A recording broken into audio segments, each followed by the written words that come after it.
आज 26 साल के झारखंड में राज्य को तो बेच ही दिए, यहाँ कोयला को बेच दिए, बालू को बेच दिए, आयरन को बेच दिए, बॉक्साइट को बेच दिए, अभ्रक को बेच दिए, अवैध तरीके से बेच रहे हैं, जल जंगल जमीन को बेच रहे हैं, झारखंड को तो नष्ट नाबूद कर दिए, बेच दिए। लेकिन अब झारखंड की आत्मा को भी बेच रहे हैं। आत्मा को बेचने का मतलब यहाँ की नियुक्ति को बेच रहे हैं। आखिर लोग धर्म पे बढ़ गए हैं, जाति पे बढ़ गए हैं और आज मुद्दों की बात गायब हो गई है। ये सच्चाई है।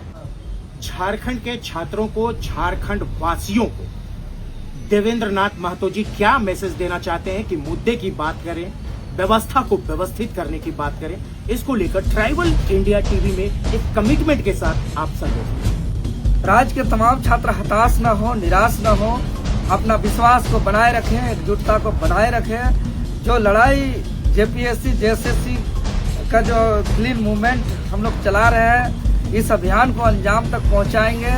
हम लोग कड़ी निगाह रखे हुए हैं। जो कार्रवाई की जा रही है, जो जांच की शुरुआत की गई है, इसका परिणाम समय, पारदर्शिता, निष्पक्षता पर निगरानी रखे हुए हैं। अगर हम लोग को संदेह होगा कि छात्र हित के साथ समझौता हो रहा है, हम लोग ऐलान करेंगे, हम लोग अपील करेंगे। आप लोग एकजुटता के साथ उसको जनसमर्थन दे करके इस लड़ाई को अंजाम तक पहुंचाने में अपना महत्वपूर्ण समर्थन और सहयोग देंगे। यही मेरा अपील है। जोहार, नमस्कार। मैं Manoj Saran, tribal India TV में आप सभी का बहुत बहुत स्वागत। आज हम बात करने जा रहे हैं देवेंद्र नाथ महतो जी से, जो JLKM के उपाध्यक्ष हैं और सबसे बड़ी बात कि मुद्दों को लेकर आवाज बुलंद करते हैं, सड़क से लेकर विधानसभा तक पहुंचते हैं। कई बार पुलिस की लाठियां भी खाई, घसीटे गए, लेकिन हिम्मत टूटा नहीं। इनके जज्बे देखते ही बनते हैं, क्योंकि ये आवाज है उन लोगों की, उन छात्रों की, उनको एकजुट करते हैं और हमेशा झारखंड की विभिन्न जिलों में वहां की भी समस्याओं को लेकर ये लड़ते, भिड़ते और अड़ते नजर आते हैं। आज हम बात करेंगे इनसे जेपीएससी मामले को लेकर और साथ में कई अन्य बड़े और कड़े सवाल को लेकर। देवेंद्र नाथ जी, बहुत बहुत स्वागत है ट्राइबल इंडिया टीवी में आपका। जी, आपको भी जोहार और बहुत बहुत धन्यवाद। ये बताइए कि जेपीएससी कार्यालय का घेराव होना था, आप लोग लगातार इसका मुद्दा भी उठाते रहे। कल वहां के अध्यक्ष ने इस्तीफा दे दिया और झारखंड सरकार के निर्देश पर सीआईडी ने छापामारी की। इसको किस तरह से आप देखते? सबसे पहले तो जेपीएससी मामले पर जो कार्रवाई शुरू हुई, इनका हम स्वागत करते हैं। और मुख्यमंत्री जी को जब हम लोग संज्ञान में दिए और उसके बाद एक्शन में आए, तो मुख्यमंत्री जी को भी धन्यवाद देते हैं। तमाम प्रेस मीडिया के बंधुओं को भी धन्यवाद देते हैं, जो सबसे शुरुआत से जन जन तक पहुंचाने में, इस मामला को आगे तक बढ़ाने में सहयोग किए, साथ दिए। और साथ ही साथ हमारे विधायक जयराम महतो जी को भी धन्यवाद देते हैं। जैसे उनको संज्ञान में दिए, वो भी गंभीरता से लिए और दूसरी बार हम लोग राज्यपाल जी से मिले और मुख्यमंत्री जी से भी मिले। और सबसे बड़ी बात तो कि इन मामला को जो वो छात्र जो हमको सबूत दिए सबसे पहले रिपीटी रिजल्ट के बाद, और कोई सरकारी कर्मी जिसका नाम हम उजागर करना नहीं चाहेंगे कि भाई गड़बड़ी हो रही है, गलत हो रही है, विसंगतियां हो रही है, ये आप इनका सबूत है, ये सब लीजिए बोल के जो दिए हम लोग को, उन सबों को हम धन्यवाद देते हैं। और सबसे पहले यही वो जगह जहाँ पर हम लोग अभी दोनों बैठे हुए हैं, मोराबादी का ऑक्सीजन पार्क पर, यहीं पे प्रेस कॉन्फ्रेंस किए हम। जब हम शुरुआत, मेरे पास जब सबूत आया, हम आश्चर्यचकित हुए।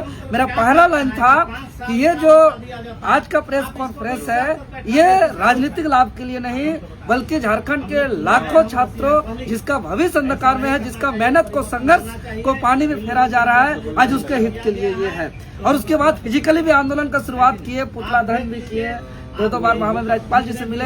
अंततः एक्शन में आया, कार्रवाई शुरू हुई, जेपीएससी आयोग पर छापेमारी हुई, कई दस्तावेज को सील्ड किया गया।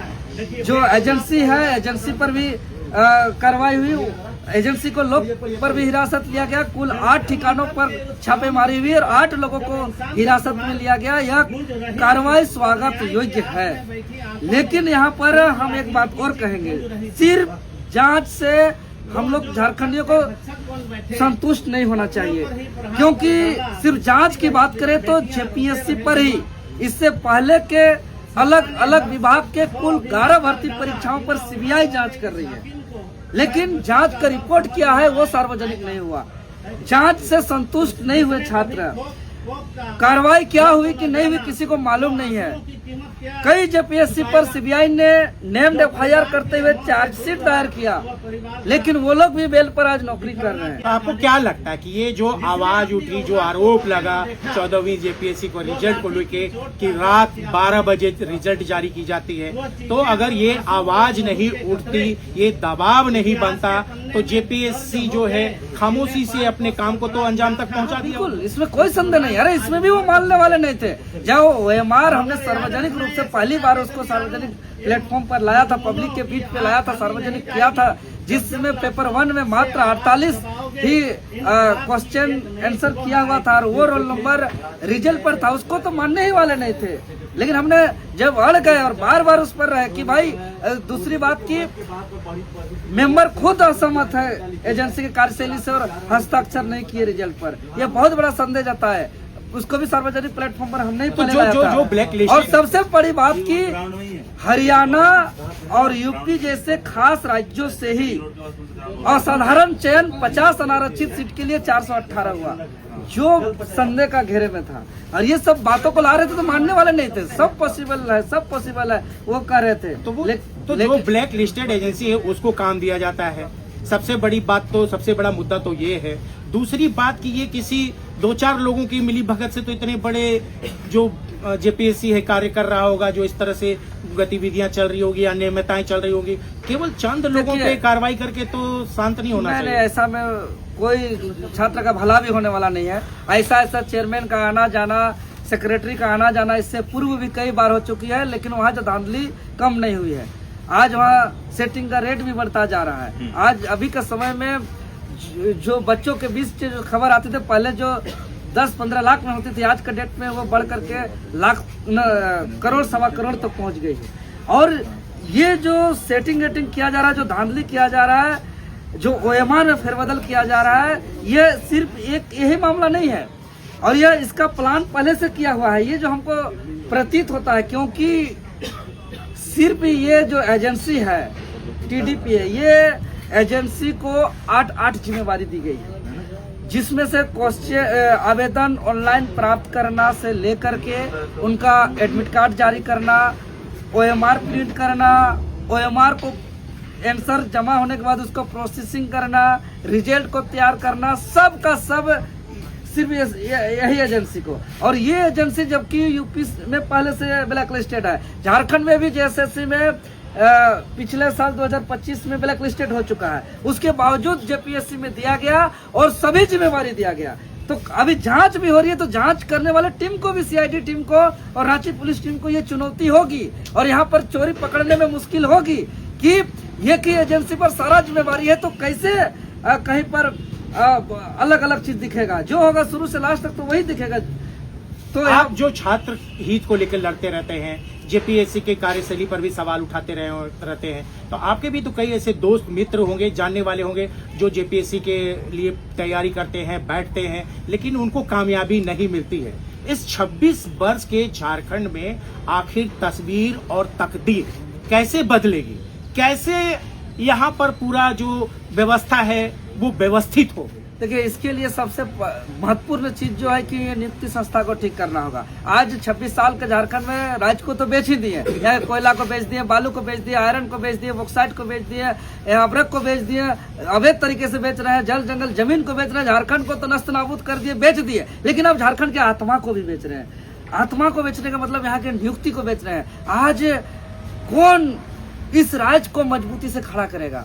आज कौन इस राज्य को विकास की गति देगा? आज कौन इस राज्य को विकास की ऊंचाई तक पहुंचाएगा? यही जो अधिकारी है, पदाधिकारी है, जो कर्मी है, अगर यही गलत होंगे, यही भ्रष्ट होंगे, यही करप्ट होंगे, तो धीरे धीरे दीमक की तरह चाट करके इस राज्य को बर्बाद कर देंगे। यहाँ ऐसे लोग चाहिए जो मजबूती से इस राज्य को कंधा में टिका करके खड़ा रखे, पिलर की तरह खड़ा रखे, इस राज्य को विकास की गति में दे। लेकिन अभी हो क्या रहा है? अभी कुछ दिन पहले एफआरओ का जब परीक्षा हुई थी, उसमें एक महिला अभ्यर्थी सिर्फ रोल नंबर भर करके आए थे, उनका रिजल्ट आ गया है। अभी 350 हमारे एफआरओ में फेरबदल का मामला है, लेकिन हमको बोलेंगे कि यहाँ ला करके दीजिए। तो हम लोग तो छात्र हैं, छात्र से जो जानकारी 5-10 ही न दे सकते। सकते हैं, लेकिन सरकार के पास एजेंसी है, उनके पास ताकत है, शक्ति है, इसको जांच करें। आपका ACF पर 150 OMR फेरबदल का मामला आया है। इस तरीके से OMR ही फेरबदल किया जाएगा तो छात्र पढ़ेंगे क्यों? 26 साल के इतिहास में वर्तमान समय में छात्र जितना असंतुष्ट है इससे पहले कभी नहीं था। कुछ दिन पहले पिछला रविवार को 19 तारीख के आसपास तारीख था, वही आसपास, कंफर्म हम नहीं बता पा रहे, रविवार का दिन को जो फील्ड वर्कर का एग्जाम हुआ था, आश्चर्यचकित मात्र 24 से 25% ही स्टूडेंट अपीयर हुए, उपस्थित हुए मात्र 24 से 25% बच्चे, बाकी 75-76% बच्चे अनुपस्थित हुए। ये बात को दर्शाता है कि छात्र का विश्वास नहीं है नियुक्ति प्रक्रिया पर, छात्र का भरोसा नहीं है कि पढ़ लिख के नौकरी मिलेगा। सबको एक भ्रम फैल गया है जो कार्यशैली है यहाँ के नियुक्ति प्रक्रिया का, कि भाई लोग घर में बैठे ही OMR को जमा कर रहे हैं, वहाँ रोल नंबर लिख करके आ रहे हैं और घर पर उनका OMR को उत्तर अंकित किया जा रहा है। ये माहौल तैयार हो गया है, तो यहाँ पे छात्रों को विश्वास दिलाना होगा, और विश्वास दिलाने के लिए सिर्फ हिरासत में लिए 8 लोगों को कुछ कार्रवाई किए इससे नहीं होगा, सिर्फ सचिव के बदलने से नहीं होता है। JPSC में चपरासी, किरानी से लेकर हर एक कर्मचारी से लेकर चेयरमैन, सचिव तक यहाँ करप्ट है। पूरे को ठीक करना होगा, पूरा कचरा को सफाई करना होगा, नए सिरे से वहाँ पे चपरासी, किरानी से लेकर कर्मचारियों को सचिव मेंबर तक को लाना पड़ेगा, चेयरमैन तक को लाना पड़ेगा, नए सिरे से एजेंसी को लाना पड़ेगा, विश्वसनीय एजेंसी को लाना पड़ेगा।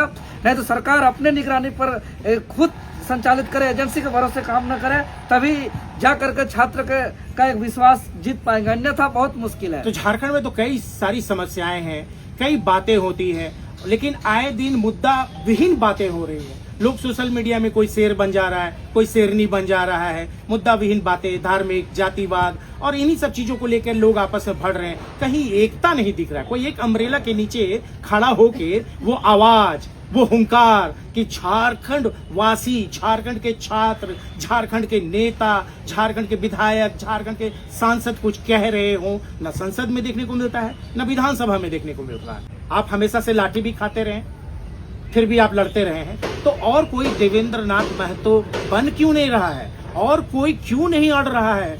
कोई क्यों नहीं लड़ रहा है? सिर्फ एक आवाज कितने लोगों तक पहुंचाने की कोशिश कर रहे हैं? आप जगाने की कोशिश कर रहे हैं। आखिर इस समाज को हो क्या गया है? देखिए, अभी के समय में जब से नरेंद्र मोदी जी के नेतृत्व में केंद्र में सरकार बनी है और उसके अंडर में जब से कॉरपोरेट का अकूत लाभ मिल रहा है, तब से पूरे देश के अंदर एक ऐसा माहौल निश्चित रूप से आप कहें कि तैयार किया गया है कि लोग धर्म पे बढ़ गए हैं, जाति पे बढ़ गए हैं और आज मुद्दों की बात गायब हो गई है। ये सच्चाई है और लोग धारा पे बढ़ते हैं। लोग धारा के विपरीत सच्चाई के लिए संघर्ष करने वाले इतिहास गवाह की कुछ ही चंद लोग ही रहते हैं। उससे खैर हम लोग घबराते नहीं कि चाहे सहयोग पे कितना लोग रहे, सपोर्ट पे कितना लोग रहे, लेकिन लोकतंत्र में अगर कोई सच बात अकेला भी बोल रहा है तो इसको सुना जाए, ये महत्वपूर्ण है। बल्कि उसके साथ हुजूम, उसके साथ जनसैलाब, उसके बाद संख्या कम हो, ये मायने नहीं रखता। ये मायने रखता है कि इस मुद्दा पे बोल रहा है। आज अगर शायद JPSC में जो कार्रवाई देख रहे हैं, अगर यहीं पे बैठे हैं, पहला अगर हम प्रेस कॉन्फ्रेंस करके उजागर नहीं करते, बाकी लोगों के संज्ञान में नहीं जाती, बाकी पार्टियों के संज्ञान में नहीं जाती, आज अगर इतना बड़ा एक माहौल तैयार नहीं होता तो शायद आज JPSC में आज जो कार्रवाई हो रही नहीं होती। लेकिन आज लोगों ने देखा कि भाई जो भी बोला, पीछे में कितना आदमी है, आगे में कितना आदमी है, उसको नहीं देखा कि बात क्या बोल रहा है, उसको देखा कि भाई ये असाधारण बात हो रहा है कि सिर्फ हरियाणा, और जब यहाँ PT परीक्षा हो रही थी तब हरियाणा में भी PCS का परीक्षा हो रही थी। भाई हरियाणा से आकर के यहाँ का CNTS PTS को जान रहे हैं, हरियाणा से आकर के यहाँ सरूल सोहराई कर्मा को जान रहे हैं, यहाँ आकर के यहाँ खेत खलिहान जंगल झाड़ को, आज पहाड़ पर्वत को जान रहे हैं, और यहाँ के लोग से ज्यादा आपका नंबर आ रहा है। तो ये तो संदेह का बात था जो असाधारण तरीके से चयन हो रहा है। और JPSC का इतना हड़बड़ी था कि मात्र 16 दिन में परीक्षा का घोषणा कर दिया। मुझ परीक्षा का बताइए, उसमें 7 दिन में फॉर्म भी भरना है और अगला 7-8 दिन में परीक्षा भी देना है। जब हम करें JPSC, यहाँ तो फील्ड वर्कर का भी एग्जाम है, छात्र कहाँ जाएंगे, एक तो छूट जाएगा। तब मेरा बात सुना तो फिर उसको और 22 दिन बढ़ा दिया। तो 22 दिन से कोई मुख्य परीक्षा होता है? तत्काल मुख्य परीक्षा स्टे का नोटिफिकेशन जारी करना होगा आयोग को, और PT परीक्षा को तो रद्द करना होगा, क्योंकि ये एजेंसी ही गलत है, ब्लैक लिस्टेड है। अब ये इस एजेंसी का जो परीक्षा लिया गया, परीक्षा को हम लोग नहीं स्वीकार करेंगे, उसको रद्द करना होगा, नए सिरे से फिर से इसको लेना पड़ेगा। और इसके साथ साथ ये एजेंसी के द्वारा जितना भी परीक्षा ली गई है, चाहे सिटी मैनेजर का हो, झारखंड पात्रता परीक्षा का हो, या एसीएफ का हो, एफआरओ का हो, या जितने भी सिविल जज का हो, सिविल स्वास्थ्य सेवा का हो, तमाम जितनी परीक्षा इनके द्वारा ली गई है इस एजेंसी के द्वारा, इससे पूर्व 11वीं 13वीं जेपीएससी भी है एजेंसी के द्वारा ली गई है, सबका जांच होना चाहिए। जांच क्या, इस सब सेटिंगे से हुआ है, कार्रवाई होना चाहिए, क्योंकि ये एजेंसी साफ सुथरा। कल के मंत्री जी कैबिनेट के बैठक के बाद बोले कि मेरी सोच पे कोई सवाल है क्या, मेरी सोच में कोई खोट है, ऐसे करके उन्होंने अपनी बातों को रखी कि न्याय के लिए जो है कि बताने की जरूरत नहीं है, न्याय दिखना नहीं चाहिए, न्याय होना भी चाहिए। नहीं, हम तो यही तो हम इंतजार कर रहे हैं कि अच्छी बात है, स्वागत जो है ये होना भी चाहिए, जिम्मेदारी है, राज्य के मुखिया है, राज्य के मुख्यमंत्री है, तो उनका तो कर्तव्य भी बनता है कि भाई उनका सोच अच्छा हो, राज्य के हित में हो, युवाओं के हित में हो, ये होना चाहिए। लेकिन यही तो देखने की बात है कि इसका परिणाम कहाँ तक पहुँचता है, कि चूंकि इस एजेंसी के बाद बहुत पैसा है, बहुत उगाही किया है, बहुत ज्यादा है, अब आगे क्या कुछ इसको लिपापोती करेंगे कि इस पर कार्रवाई होगी, अधिकारियों का जेल होगा, छात्रों को न्याय मिलेगा कि नहीं मिलेगा, ये परिणाम क्या आ रहा है, हम इस पर तो मुख्यमंत्री के सोच पे बात करेंगे उसके बाद। तो परिणाम क्या हो रहा है, न्याय मिलेगा कि नहीं मिलेगा, तो देवेंद्र नाथ महतो जी की रणनीति क्या होगी कि इसके बाद अब आगे क्या, कैसे देखेंगे, किस रूप में हम राज्य के युवाओं को आह्वान करेंगे, इसको कार्य को देखते हुए आगे जो कार्रवाई की कार्य है इनका हम मांग करते हैं। पहले तो ये हम इंतजार करेंगे और मुख्यमंत्री जी से आग्रह करेंगे कि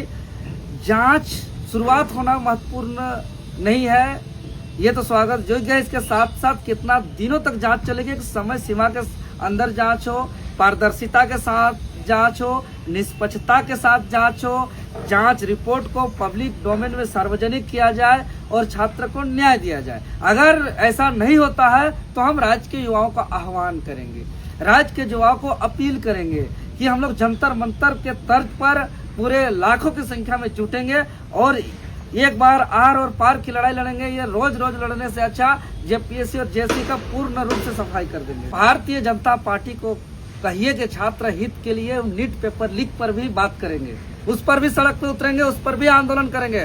भारतीय जनता पार्टी के कार्यकर्ता को कहिए कि जंतर मंतर पर जो मोदी की सरकार, अमित शाह की पुलिस ने जो बर्बरता कार्रवाई की है उसका निंदा करेंगे और ये लोकतंत्र में खूबसूरत एक संदेश देंगे कि झारखंड के भारतीय जनता पार्टी इकाई केंद्र के मोदी का और अमित शाह का पुतला दहन करके छात्र के लिए खड़ा रहेंगे, तब हम कहेंगे छात्र। वो जो आंदोलन कर रहे थे नीट पेपर को लेके, जिस तरह से लाठी चार्ज हुआ, आप इसको मतलब गलत मानते हैं?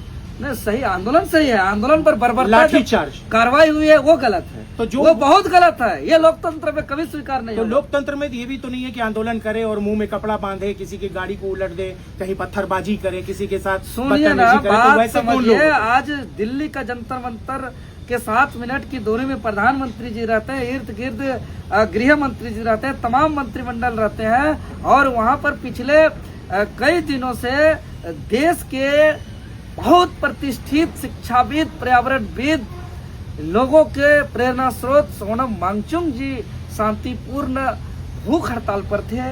वो लोकतांत्रिक रूप से आग्रह कर रहे थे, उसको तो सादा कपड़ा में लोकतंत्र का कफन बना करके उनको जो है कि जबरदस्ती गिरफ्तार कर लेते हैं और हमेशा आवाज को दबाने का प्रयास करते हैं। तो ये लोकतंत्र है, आवाज को दबा नहीं सकते हैं। नहीं तो वो भूख हड़ताल पे थे, स्वास्थ्य गिर रही थी, तो उनको तो जाना भी था हॉस्पिटल में। अरे जाना था, लेकिन अब ये एक बार भी नहीं करेंगे। मोदी जी को सुनना चाहिए, अमित शाह जी को सुनना चाहिए। और पेपर लीक पर जो 20 छात्र जो मौत हो गया, उनको मरने के लिए मजबूर हो गए, उनको न्याय, उनके परिवार को न्याय मिलना चाहिए। और शिक्षा मंत्री को इस्तीफा देना चाहिए उनसे, अगर ये नहीं संभल रहा है तो इस बात को आप क्यों नहीं बोल रहे? तो पूरे देश भर में जितने नेता हैं, मंत्री हैं, राष्ट्रीय पार्टी है, क्षेत्रीय पार्टी है, वो भी हुंकार भर रहे हैं कि वांगचुंग को इस तरह से उठाकर नहीं ले जाना चाहिए था, लेकिन जब उनको उठा के ले जाया गया, चूंकि अनिश्चितकालीन भूख हड़ताल पे थे, तो वैसे लोग जो शेरदिल बनते हैं, जो चीखते हैं, चिल्लाते हैं, वो क्यों नहीं उस धरना स्थल पर जाके अनिश्चितकालीन हड़ताल पे बैठ गए कि ठीक है वो जा रहे हैं, अब मैं इसको कंटिन्यू करूंगा, मैं भूख हड़ताल पे बैठ रहा हूं, मैं राष्ट्रीय नेता हूं, मैं क्षेत्रीय नेता हूं, मैं बहुत भावनाओं से जुड़ा हूं, इन छात्रों के हित के लिए चीख रहा हूं, चिल्ला रहा हूं, मैं मीडिया में नहीं, सोशल मीडिया में नहीं, मैं धरना स्थल पे बैठ रहा हूं, वो जा रहा है लेकिन मैं आ रहा हूं। ऐसी भी तो चीजें होनी चाहिए ना, ऐसा भी नेतृत्व दिखना चाहिए ना। केवल यहाँ पर चीखना, चिल्लाना, हुंकार भरना, भड़काना, लड़ाना, ये कोई बात तो नहीं हुआ कि फोटो खिंचा लिए, तस्वीर खिंचवा लिए, हम बोल दिए, मेरा बयान आ गया, लेकिन हकीकत तो जमीन से दूर है। बिल्कुल बिल्कुल ऐसा भड़काने का, उकसाने का, फोटो खिंचाने का बात नहीं है। छात्र का आंदोलन को समर्थन देने के लिए गए, जब लंबे समय से लोकतंत्र पे जनता की आवाज को नहीं सुनाई पड़ी, तो ये पहले से वो लोग निर्धारित किए कि भाई हम लोग संसद का मार्च करेंगे। तो कौन सा गैर कानूनी काम किए, कौन सा असंवैधानिक काम किए, कौन सा यहाँ गुंडागर्दी का काम किए, कौन सा यहाँ देश विरोधी का काम किए, कौन सा देश द्रोही का काम किए, जो इन लोग पर लाठी पर, डंडा पर जो है कि नुकेल कस के जो है कि इतना महिलाओं पर बर्बरतापूर्ण लाठीचार्ज किए, माथा फोड़ने का काम किए। सूचना आ रहा है कि कोई एक आंदोलनकारी बहन जो गई थी, उनका मौत भी हो गया है। लेकिन ये कब तक चलेगा लाठी डंडा? अब कब तक मारपीट से सरकार चलाएंगे? कितने दिन तक आप डराएंगे? कितने दिन तक लोकतंत्र की आवाज को दबाएंगे? ये भी तो बात उनको समझना चाहिए। यहाँ अगर जिम्मेवारी है तो केंद्र की सरकार, मोदी जी की सरकार, नरेंद्र मोदी जी है, अमित शाह जी है, धर्मेंद्र प्रधान जी है। आप दूसरों को, तीसरे को, चौथा को, पांचवा को आज कुछ भी बोल दीजिए, लेकिन जिसके कमान पर है, जिसके हाथ बागडोर है, उसका जवाबदेही है, ये तो उनको जवाब देना चाहिए। आज वो मौका आने क्यों दिए? जो आज चिल्ला रहे हैं, जो आज फोटो खिंचा रहे हैं, चाहे जो आज सोशल मीडिया में बोल रहे हैं, ये मौका क्यों दिए? ये तो जंतर मंतर की बात है। आज दूसरे दिन जाकर के सोनम वांगचुक जी से मिल लेते, वहाँ के युवाओं से मिल लेते, उनके बातों को सुन लेते, छात्र हित में फैसला ले लेते। ये मौका क्यों दे रहे हैं आप? है दूसरा तीसरा को कह रहे हैं कि आप सोशल मीडिया में डाल रहे, वो नहीं कर रहे, ये नहीं कर रहे, वो नहीं कर रहे। अरे भाई, जिसको जवाबदेही है वो जवाब क्यों नहीं दे रहे? ये महत्वपूर्ण है। नमस्कार, आप देख रहे हैं ट्राइबल इंडिया टीवी। भारत के लगभग 15 करोड़ जनजातियों की आवाज। जंगल, पहाड़ों और दुर्गम इलाकों से लेकर आए हैं नए और ताज़ा खबर।